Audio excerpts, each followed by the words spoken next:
I'm very excited to be here today. My name is Viviana Hernandez St. Louis, and I am representing KIT. I'm one of KIT's education and training specialists, and today we're going to talking about behavior, but specifically about some strategies of pathways to support positive behavior.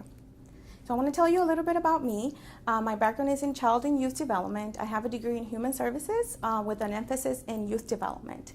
I also spend some time teaching preschool overseas in military installations in Schweinfurt, Germany, and Spain. But one of my passions is actually camp. So I was a camp director for an amount of time. So I've been probably in the field over 17 years now. And I love being with KIT because I'm able to take those experiences that I learned and now sharing with you. We really want to get to the point where we understand that all behavior has a purpose. Okay, I want you to really kind of reflect on all of these maybe experiences that you've had, possibly with negative and challenging behavior, but also with positive behavior, and kind of think about that. Children that are very that yell or that are very aggressive, oftentimes are also children that are very assertive.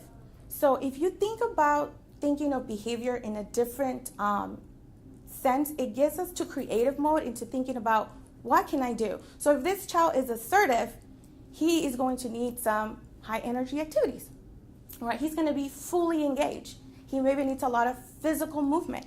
So thinking about all of those things, and that is not always going to get us to be thinking about the challenging things that happen, but it's going to get us to go into that creativity of what can I change in my environment to be able to support this child.